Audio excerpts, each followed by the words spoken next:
יהי זכרם ברוך. עכשיו להחלטה המסתמנת לגנוז את פשרת רחבת הכותל המערבי המעורבת לנשים וגברים. הקפאת התוכנית מעלה חשש ממשבר של ממש בין חלקי העם היהודי ובין ישראל לקהילה היהודית בארצות הברית. בראיון מיוחד לחדשות 10 אומר ראש התנועה הרפורמית בארצות הברית, אם הרחבה לא תוקם, לא נשתוק ונצא למאבק גלוי. שליחנו בוושינגטון גיל תמרי פגש אותו. Rabbi Jacobs, thank you for talking with us. My pleasure. Last week, we reported that the long-anticipated deal, which will enable Reform Jews and conservative Jews to pray in the Kotel, went down the drain. Well, first of all, I think we knew that it was going to be challenged. The ultra-Orthodox understood this was a very significant change, and that's why their response has been so not only loud, but over the line in terms of inciting violence against Reform and conservative Jews and speaking in ways that we don't speak about other people, and we certainly don't speak about other members of the Jewish people that way. And this is a wedge that is truly painful and will not be taken lightly by Jews around the world, but particularly North America. What do you mean by it's not going to be taken lightly? We can't just say we've been waiting for decades for not just a symbolic change, but for there to be real change, real recognition that there's more than one way to be Jewish. Jewish life is thriving here in North America.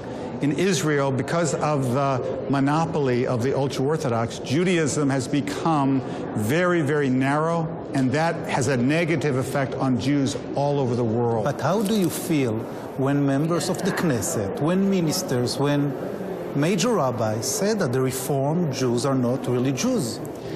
Well, it comes from ignorance. Obviously show they don't know that we're the doorway into Jewish life. We're not the doorway out of Jewish life. And we'd like for people in Israel, they don't have to agree with us, but they have to respect us. But they don't respect you and they don't accept you. That's not true for the majority of Israelis. It's true for the ultra-Orthodox parties. How is it that we in Israel have handed over to the ultra-Orthodox parties that they're the mashgiach in the entire Jewish people? Ze lo fair, ze lo yafeh, and it's not going to continue. What can you do? What can we do? Yeah.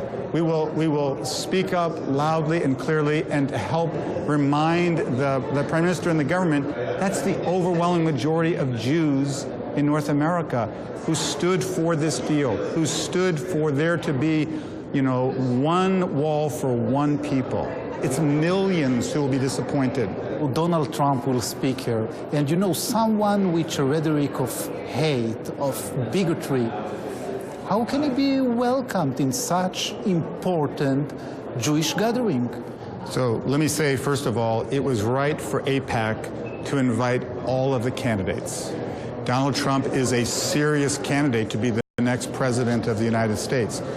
We, in the Reform movement, we are going to, many of us, leave the hall before he speaks. I will leave the hall before he speaks. I don't want Donald Trump to mistakenly believe that the majority of Jews in North America, represented by the people here at Aipek, are okay with his views. We abhor his bigotry, the racism, anti-misogyny, anti-women, the way he speaks about people with disabilities. This is not our Jewish tradition, and it's not our America. We are standing up for America, and we're standing up for the best of our Jewish tradition. Rabbi Jacobs, thank you very, very much for this interview. My pleasure. Thank you. בידיעה הבאה תעניין מאוד את ראש הקהילה הרפורמית בארצות הברית שזה עתה שמענו. שר הדתות דוד אזולאי מש"ס מסרב לחתום על החלטת הממשלה להקים רחבה כלל ישראלית מעורבת. עקיבא נוביק, כתבנו בכנסת, הסבך הפוליטי הזה לא נראה שהולך לקראת פתרון. לא ממש, תמר. תראי, זה מזכיר קצת את הסאגה סביב מתווה הגז. גם כאן יש לנו שר מש"ס שפשוט מסרב לחתום על החלטת ממשלה, מסרב להקים את רחבת התפילה הזו. הפעם זה דוד אזולאי. זה יוצר משבר מול נתניהו שמאוד מעוניין ברחבה הזו. אריה דרעי מבין את זה והוא יוזם בקרוב מאוד כינוס של 3 מועצות החכמים החרדיות של המפלגות החרדיות. אלה ידונו בנושא, בעיקר ייקחו עליו אחריות.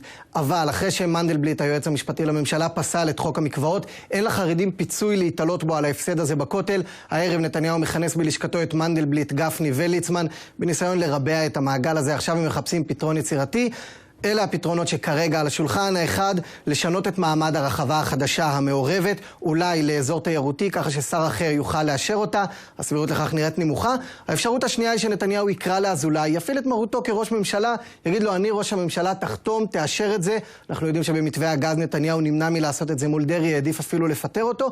והאפשרות השלישית היא שפשוט יחכו שבג"ץ יכריע, יכפה עליהם פתרון, וככה כולם יוכלו להאשים אותו כרגיל. עקיבא, תודה. ומשבר הכותל ילווה גם את ועידת